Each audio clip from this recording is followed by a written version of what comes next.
Okay, magandang araw po sa inyong lahat, mga minamahal ko mga kababayan, Luzon, Visayas, Mindanao, maging sa mga kababayan po natin sa abroad, magandang araw po sa inyong lahat. Ano man pong oras na mapapanood po ninyo itong ating programang Reaction Mabirada po. Okay, pero bago lahat, mga minamahal ko mga kababayan, binabati muna po natin ating minamahal na Pangulong Ferdinand Marcos Jr., maging ating minamahal na First Lady Lisa Araneta Marcos, maging ating minamahal na Congressman Sandro Marcos.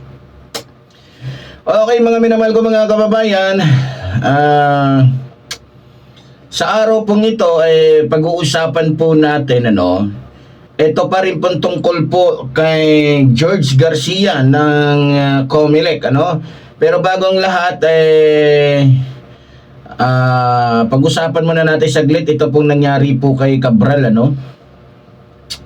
May mga lumalabas po kasi ng mga iba't ibang mga video, picture, gusto pong idawit sa pagkamatay po ni Cabral. Ito pong kanyang bodyguard, hindi pala bodyguard.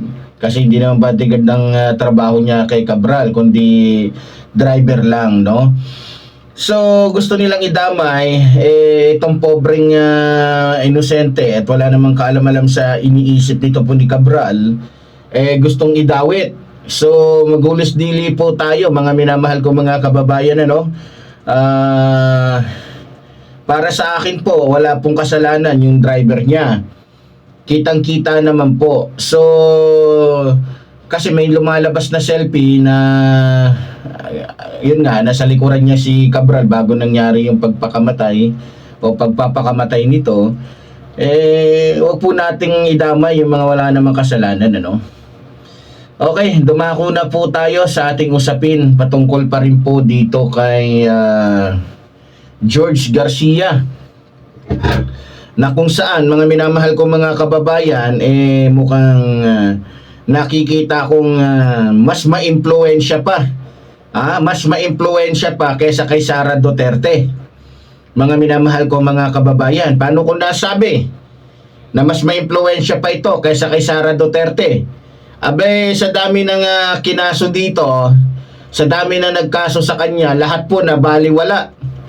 Samantalang itong si Sara Duterte, tambak ang samantalang kung titignan natin, amo niya po itong si Sara Duterte, bossing niya. Pero lumalabas ngayon na parang ang bossing, o parang ang mayroong mas malaking kapangyarihan, o mas higit na kapangyarihan, ito si George Garcia. Mga minamahal ko mga kababayan. So, pero linawin ho natin yan. Alam nyo, napaka-impluensya po talaga nito ni George Garcia bilang chairman po ng COMELEC. Kasi bakit? Halos lahat po kasi ng mga politiko sa buong Pilipinas, lalong-lalo na yung mga mayroon pong plano talaga o yung naniniguro na makaupo sa kanilang mga pwesto, ang takbuhan po pala ng mga politikong ito ay si George Garcia. Lalong-lalo na yung mga kurap na politiko na ginagamit ang pera para masiguro na manalo po sila. So, maliban po sa INC o dito po sa Iglesia ni Manalo, na every 3 years ay nagkakaroon ng bilyon-bilyon, meron din palang isa ding matindi na bilyon-bilyon din ang nakakabig tuwing eleksyon. Mga minamahal ko mga kababayan. At base po sa aking natuklasan, pati po yung pondo ng COMELEC, halos 80% po niyan, mga minamahal ko mga kababayan, ay kayang-kaya po at naibubulsa po nitong ni George Garcia. At inilalagay sa ibang pangalan nang sa ganon lumabas na wala siyang ninakaw. Alam niyo na, abogado yan siyempre, abogado yan. Marunong yan, matinik yan diba? So, alam nyo, maliban po sa mga nabanggit ko na pumupunta sa dito kay George Garcia ng mga politiko, isa po dyan, ay hindi naman po sa kaya po ma-impluwensya itong si Garcia, dahil isa din po ito sa mga naging abogado po ni Pangulong Ferdinand Marcos Jr. Liniwanagin ko po kaya ma-impluwensya po ito dahil po sa ito ay naging abogado po ni Pangulong Ferdinand Marcos Jr.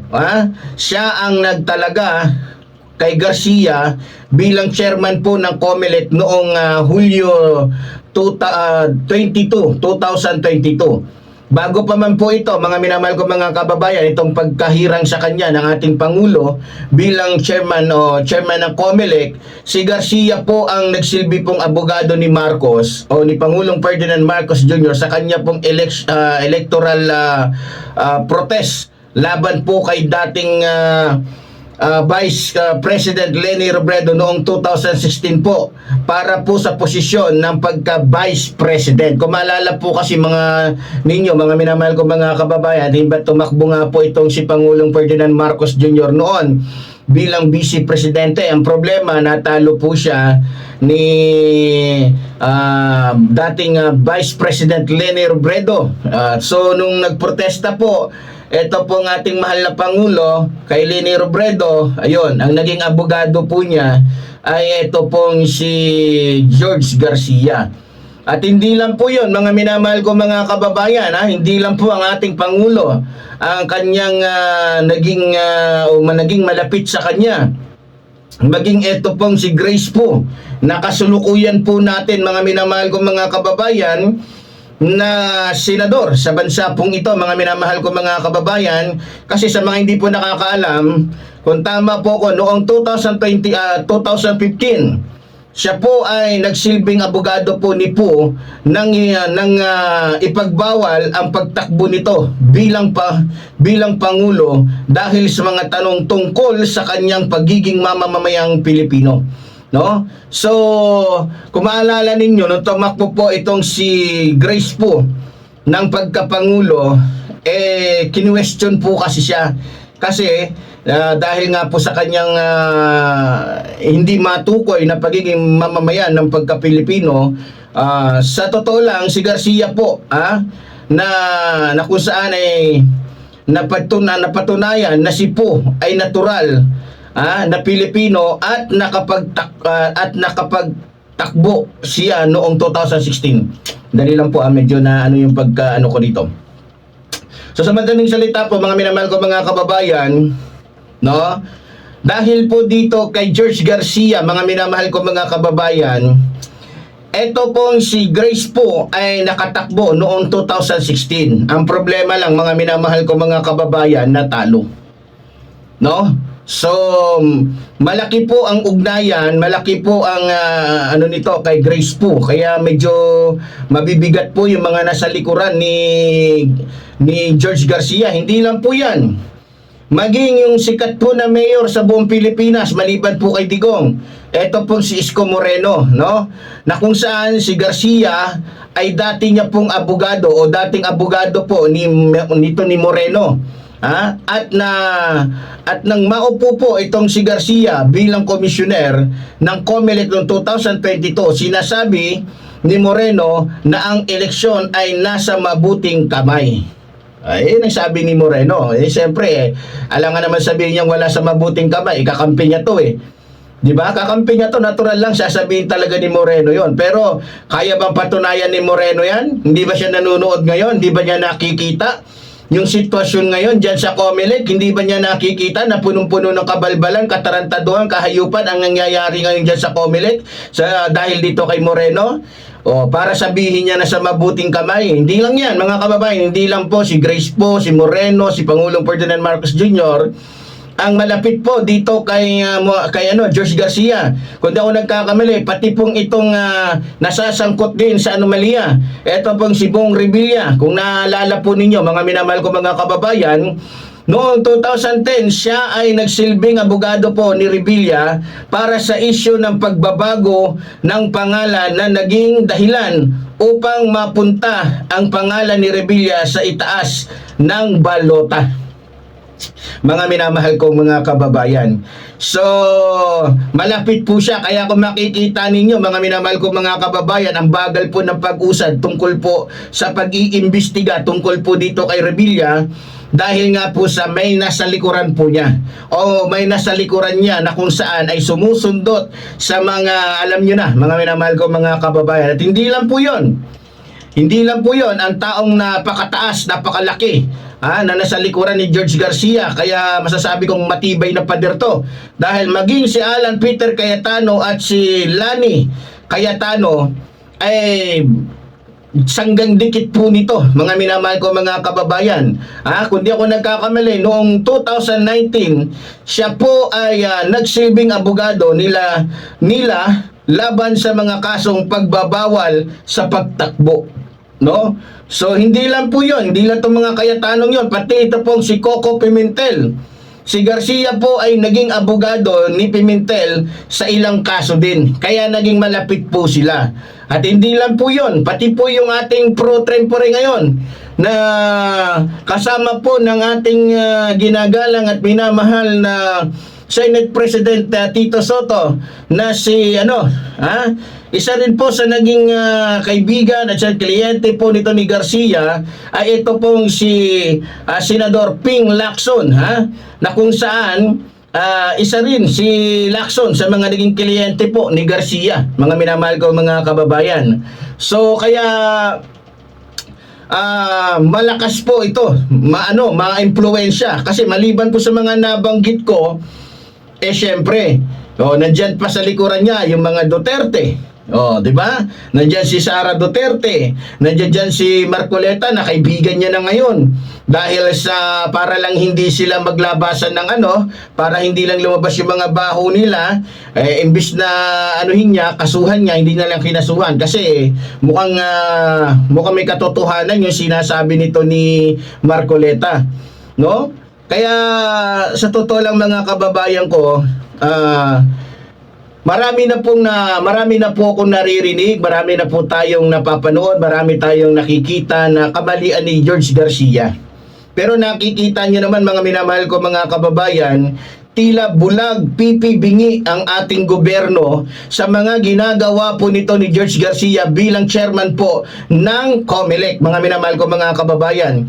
Sa totoo lang, dahil po sa katiwalian nitong hayop nito, ito po tulad ng sinabi ko noong mga nakaraang araw, mga minamahal ko mga kababayan, base po sa aking estimasyon, ito po ay mas mayaman pa kay Manny Villar dahil sa dami po. Kasi kung titignan nyo po, kung masasaliksik lamang, makikita lamang, no, ng ating mga otoridad ang mga yaman nito, masasabi po talaga natin, wow, sana all. 'Di ba? So, pag-usapan po natin yung mga kahina-hinalang yaman po, kaugnay po dito kay dito po kay George Garcia. Okay. So, kung maalala po ninyo mga minamahal ko mga kababayan, pag-usapan natin muna, nabanggit na lang din naman natin ngayon si Marcoleta, yung naging pahayag po ni Marcoleta noon, mga minamahal ko mga kababayan. Naalala nyo ba nung itong mga eleksyon na, pagkatapos ng eleksyon, no? Mayroon pong binunyag itong si Marcoleta. Meron pong binunyag itong si Marcoleta. Ngayon, tatanungin ko kayo mga INC, sino paniniwalaan ninyo? Si George Garcia o si Marcoleta? Ito ngayon, magtapatan tayo, di ba? May sinabi po itong si Marcoleta. Sabi ni Marcoleta, kung maalala nyo, noong Hulyo 2024, itong nakarataon lang, inihayag po ni Sagip Party List Representative Rodante Marcoleta na mayroong umanong 49 offshore bank account sa Singapore, China, Hong Kong, Caribbean at North America. Ano ba to? Caribbean at North America na may pinagsama-samang deposito na halos, pakinggan ninyo, sabi ni Marcoleta to 15.2 million dollar o katumbas po mga minamahal ko mga kababayan ng 1 bilyon, kung tama po ko mga minamahal ko mga kababayan. Bakit hindi ito inimbestigahan? Bakit hindi ito inimbestigahan mga minamahal ko mga kababayan? Ipinahayag din ni Marcoleta na ang mga paglilipat ng pera ay naganap noong Hulyo 22, 2023 hanggang Marso 22, 2024. Tingnan nyo na tumutugma sa mga mahalagang kaganapan sa COMELEC tulad ng pag-award ng kontrata sa Mayro Systems noong Pebrero 2024. Pero, lalagyan natin pero anong nangyari doon sa natuklasan ni Marcoleta? Na kung saan, kung iisipin natin mga minamahal kong mga kababayan, malaking kasalanan po ito, malaking pananagutan po ito para sa bayan ni George Garcia. Pero ang ginawa ng ating gobyerno? May ginawa ba ang ating gobyerno? Walang ginawa. Maging yung Money Laundering Council ng ating bansa at ang National Bureau of Investigation o NBI na imbestigahan yung mga naging akusasyon nitong ni Marcoleta. Bakit? Kasi nagkaroon ng change gift. Alam mo yung change gift? Naalala ninyo? Tingnan nyo, bakit hindi tinuloy? Bakit hindi kinilos? Kasi nasa likuran po nitong ni George Garcia si Sara Duterte na nakipag-usap naman dito kay Marcoleta. Na kung saan itigil na yan, iano na yan, kasi atin yan. Para matigil na yan, ganito na lang, pag meron kang kaso, kinausap ni Sara, pag meron kang problema, meron kang kaso, yun na lang ang pamalit, yung hindi mo pagtuloy ng kaso niya, doon sa hindi rin pagtuloy sa kaso mo. Nakukuha ninyo ang punto ko mga kababayan? Naalala ninyo? May kaso po si Marcoleta ngayon sa COMELEC. Bakit hindi? Ba't parang nawawala? Kasi ganun din ang ginawa ni Sara. Kinausap, wag atin yan. Matindi. Change gift sila. Total Pasko naman Diba? Total magpapasko naman. Sige. Regalo ko na sa'yo yan, yung hindi ko pagtuloy sa si Marcoleta rin, sige, ito, regalo ko na, ito, ko na rin sa'yo, may utang na loob ka sa akin, kaya dapat palitan mo yan, kailangan may change gift ako, di ba? So, alam niyo mga minamahal ko mga kababayan, sa totoo lang, kaya ako po nasabi na napaka-ma-impluwensya nito ni George Garcia. Tingnan niyo naman, mismong si Marcoleta na ang nagsabi. Membro ng Iglesia ni Cristo nang nagsasabi daw ng totoo.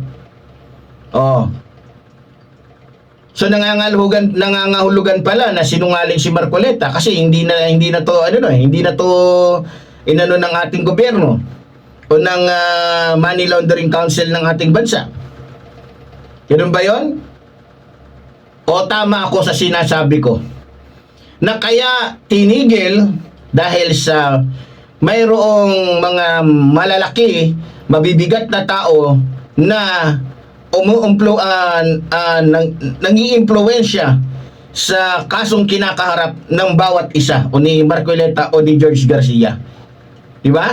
Sa katunayan, hindi lang naman po si Marcoleta ang nagkaso no? Dito po kay George Garcia. May mga congressman pa, may mga individual pa na mga kababayan natin. Kung maalala po ninyo, mga minamahal ko mga kababayan, mga personalidad po na nagsampa ng kaso laban po dito kay George Garcia. Kung maalala po ninyo, si Jordan Piceras.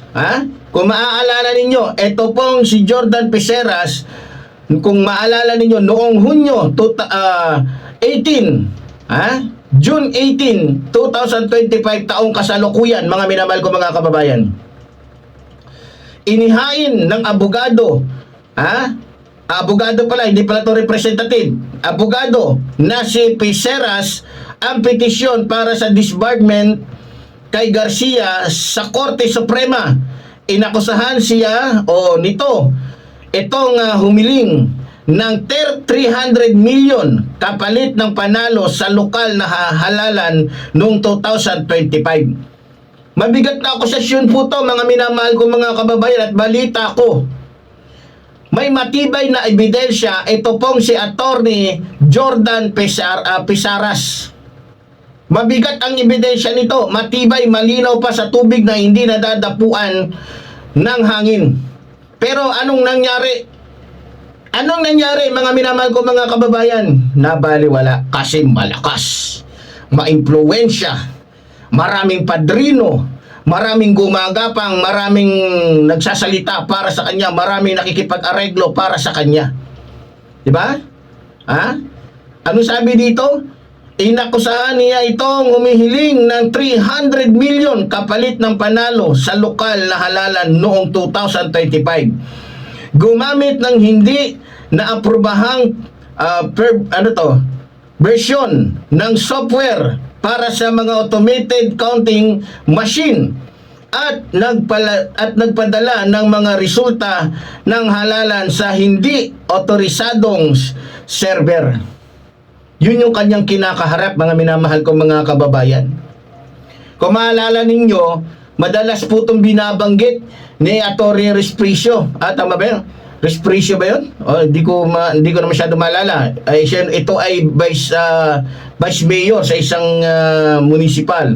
No? At hindi lang po, etong si Jordan Pisaras ang kumasok po dito kay George Garcia. Pati po si Edgar Eris, kung di ako nagkakamali. Noong 2024, inihain ni dating kinatawan na Eris ang reklamo laban kay Garcia. At sa mga miyembro ng COMELEC Bides ng Awards Committee sa tanggapan ng Ombudsman hinggil sa 18 bilyong kontrata ng COMELEC sa South Korea firm na Myros Systems. Diba? Kontrata 18 bilyon. Ang alam ko dito, mga minamahal ko mga kababayan, dito po sa 18 billion na to, naibulsa po nitong ni George Garcia yung halos kalahati po nito, mga minamahal ko mga kababayan. Ganun po kalupit magnakaw itong si George Garcia. Pero dahil nga may mga taong nasa likuran niya na mabibigat, malalaki, ayun. Kaya nga masasabi natin na walang kwenta yung batas natin dito. Walang kwenta yung ating bansa na pinamumunuan ng mga walang kwentang tao. No? Walang kwenta. Dahil pinamumunuan tayo ng mga taong hindi marunong magpatakbo ng tamang batas. Na kung saan yung batas natin, imbis na walang kinikilingan, may kinikilingan. Imbis na yung batas natin para sa lahat, walang sinisino, ay nangyayari nito para lamang po sa mga mayayaman. Diba? Sino pa yung mga nagkaso dito kay George Garcia? Kung ako nagkakamali, eto pong si Leonardo Wally. Ano bang dito? Tama ito? Wally ba to? Wool? Di ko alam kung ano to. Basta si Leonor. Noong Mayo 30, 2022, si Wally ay isang petitioner na nananawagan sa pag-alis kay Garcia sa COMELEC dahil nabuking niya na minanipula ni Garcia ang mga dokumentong kaugnay sa isang condominium unit sa Makati City na kanyang tinitirhan at binenta. So, ang daming katiwalian talaga. Sa totoo lang, ang daming katarantaduhan nito pong ni George Garcia. Pero nakikita nyo naman. Pero, base po sa aking mga napapanood, mga minamahal kong mga kababayan, at base na rin sa mga reaksyon ng ating mga kababayan dito po kay George Garcia, eto sasabihin ko lang po, base po sa aking nababasa sa mga komento nila. May mga kababayan po natin nagsasabi na kaya daw hindi ito pinapansin. Ito'y galing po sa kanila, hindi po galing sa akin. Sinasabi ko lang po para malaman po ng ating gobyerno na kaya hindi pinapansin ng ating pamahalaan o nitong ating mahal na Pangulo o ng ating mga nasa ahensya, etong si George Garcia kahit na napakarami ng nakikitang kabalbalan dahil mayroon po itong matitibay na alas na pwede niyang ibunyag na mas makakasira po sa ating mahal na Pangulo at sa iba pa. Kung maaalala po ninyo, mga minamahal kong mga kababayan, kung hindi po ako nagkakamali, mga minamahal kong mga kababayan, base po sa aking mga natatanggap na mga kaya hindi po nakakaimik ang ating Pangulo ngayon. Dahil kung maaalala po ninyo, hindi po ba na-issue po ang ating mahal na Pangulo noon na kaya nanalo dahil sa nandaya? Naalala ninyo? May mga personalidad po na nagpahayag po ng kanilang mga saloobin o nagpahayag po ng kanilang mga nalalaman tungkol po sa katiwalian po, no? Katiwalian po sa pagkapanalo ni Pangulong Ferdinand Marcos Jr. Base po yan sa aking nababasa. Sinasabi ko lang po dito, liliwanagin ko lang. No? Ang sinasabi po ng ating mga kababayan, kaya hindi makaimik ang gobernong ito kay George Garcia, kaya hindi pinapansin, nagbubulag-bulagan, nagbibingi-bingihan ng administrasyong ito kay George Garcia, kahit lantaran na yung kawalangyaan niya, dahil natatakot si Pangulong Ferdinand Marcos Jr. na baka may sabihin si George Garcia na isang katotohanan na kung saan ikakagalit ng taong bayan na siyang magiging dahilan para ito pong ating Pangulo ay tuluyan ng mababa sa kanyang pwesto. Diba? Ngayon, kung hindi naman totoo itong mga agam-agam ng ating mga kababayan, sana ipakita po ng ating Pangulong Ferdinand Marcos Jr. Kasi sa kanya din ang galing na wala daw siyang sinisino. Pero yung salita niya na yan na wala siyang sinisino, mukhang hindi po yan pinapaniwalaan ngayon ng taong bayan. Dahil kung may sinisino siya, mga minamahal, dahil kung wala talaga siyang sinisino, dapat to matagal nang nakakulong si Sara Duterte. Matagal na po sana nakakulong. Ito pong mga katulad ni Amy Marcos na kapatid niya, na lantaran na siniraan siya. Kaya nga yung sinasabing walang sinisino ang ating Pangulo, mukhang pati ako ay naniniwalang hindi totoo.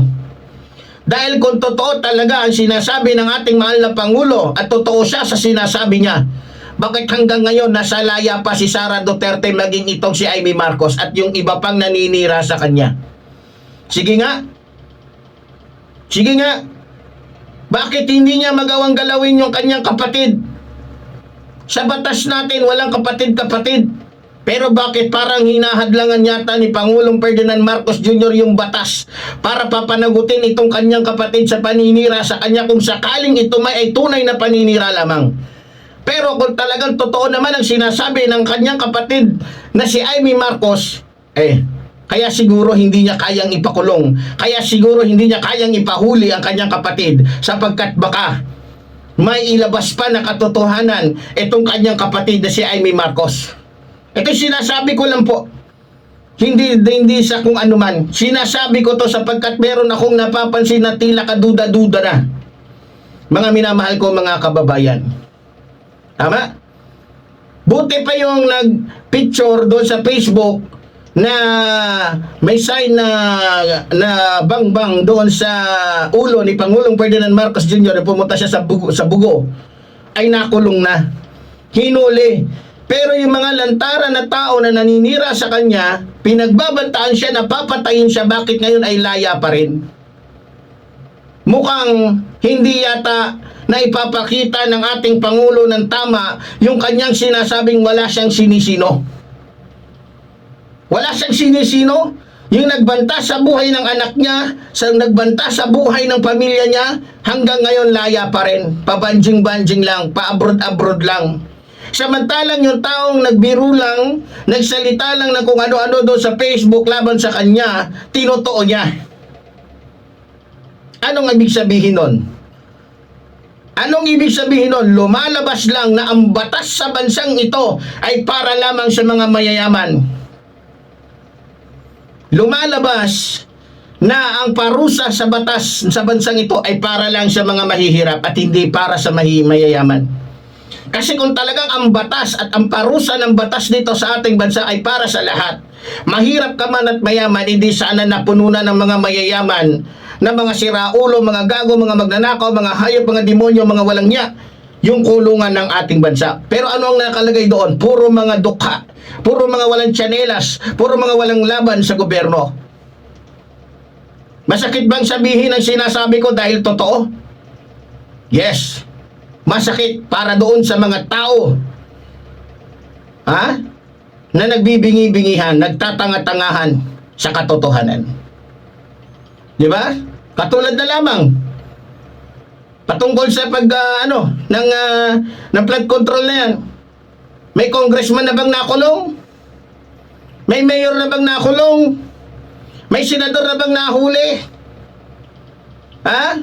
Ayan laya pa rin si Jinggoy. Balita ko, saya-saya. Lalong-lalo na nung nalaman niyang patay na si Cabral. Ayan to, si Villanueva, isa rin yan. Masayang-masaya.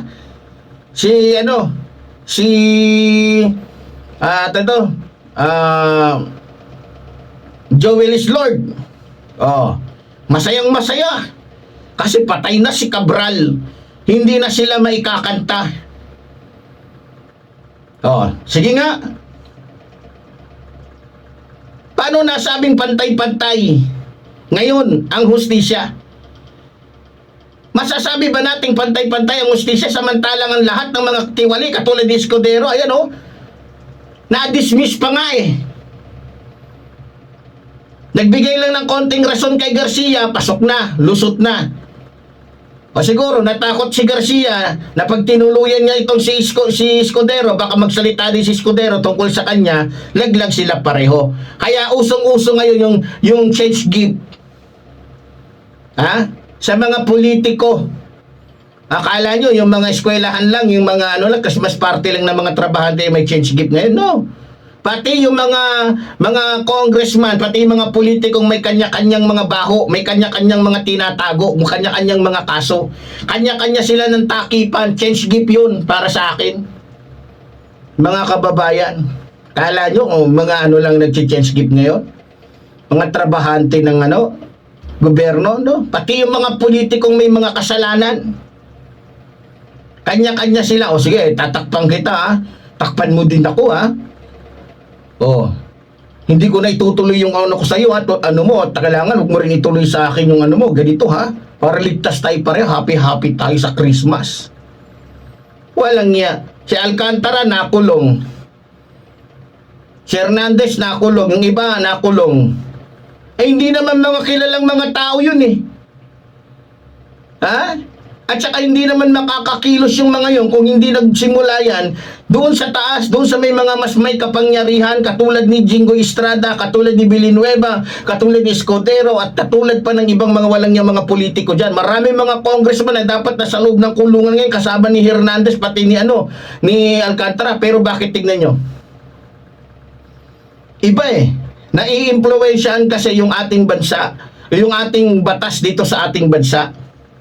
Basta marami kang padrino, basta marami kang kaalyado, kaibigan, ligtas ka. Diba? Kaya nga, balik tayo dito kay George Garcia. Ito'y nababasa ko lamang po mga kababayan na panawagan po ng ating mga kababayan sa ating Pangulo. Sana naman, Pangulong Ferdinand Marcos Jr., baka naman gusto mong pansinin si George Garcia. Sana naman, wag mong isipin na porket naging abogado mo siya, o baka naman, totoo ang sinasabi ng yung spekulasyon ng ating mga kababayan, na kaya hindi mo napapansin, hindi mo naririnig si George Garcia dahil baka takot na takot ka, Pangulong Ferdinand Marcos Jr., na may ibunyag si George Garcia sa'yo na kinatatakot mo. Marami nang rumaraing, marami nang sumisigaw, marami nang ayaw kay George Garcia. Hindi ko alam, Mr. President o Pangulong Ferdinand Marcos Jr., na aking minamahal na Pangulo, kung nagtatanga-tangahan ka Nagbobobobobohan ka, nagbibingi-bingihan ka, nagbubulag-bulagan ka, o ano ba talaga? Sinasabi ko to dahil ito ang sinasabi at sinisigaw ng puso ko.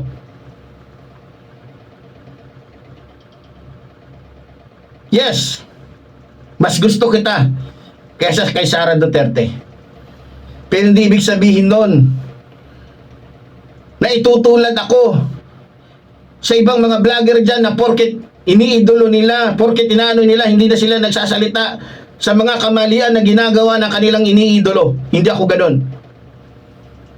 Kung si Duterte nga na halos binubuhis ko ang buhay ko noon, nakikipagpatayan ako, ayoko lang marinig na sinisiraan siya. Iniwanan ko dahil may nakita kong hindi tama. Dahil nakita ko may mali na. Di ba? Kaya Mr. President, Pangulong Ferdinand Marcos Jr., minamahal naming Pangulo. Sana po, ipakita mo naman sa amin na totoo ngang wala kang sinisino. Mahirap man at mayaman. Pakita mo sa amin.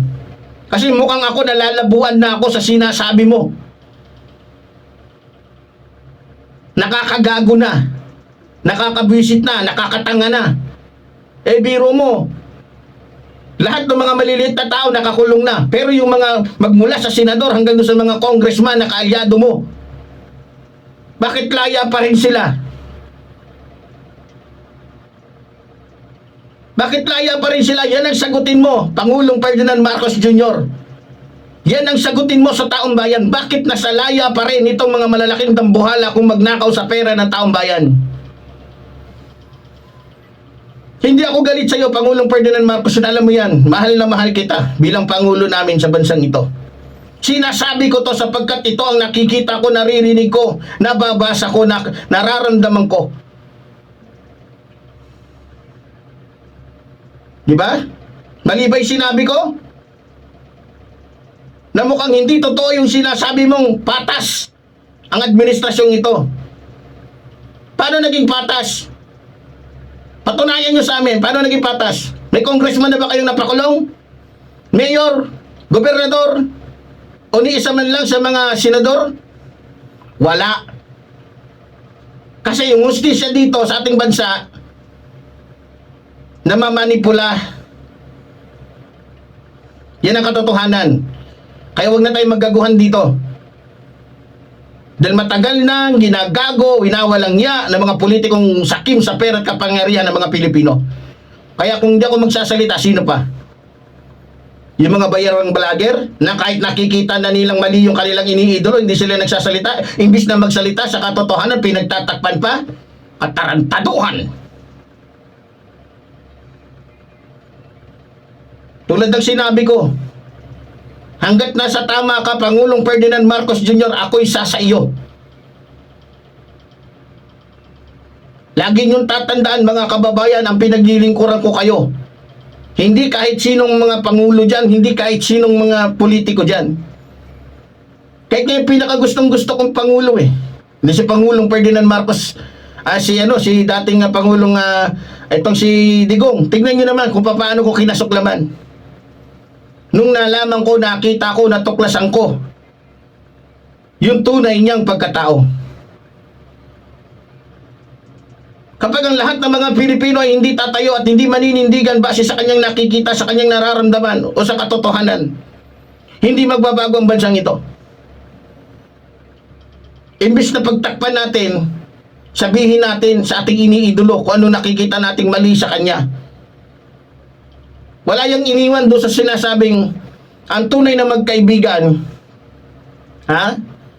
ay nagsasama ng matagal kapag nagsasabi ng tapat.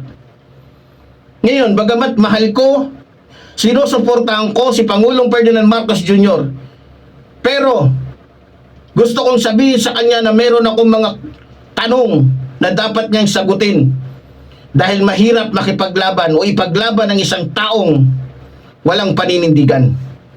Mahirap ipaglaban ng isang taong walang isang salita.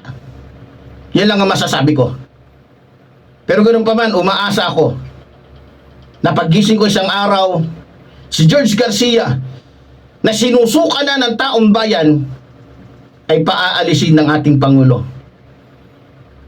At pag nagawa mo yan, Pangulong Ferdinand Marcos Jr., masasabi kong hindi totoo yung sinasabi nung mga nagko-comment sa aking YouTube channel na kaya hindi ka makaimik, kaya ka nagbubulag-bulagan, kaya ka nagbibingi-bingihan dahil mayroong malaking alas o matinding alas si George Garcia na panlaban sa'yo.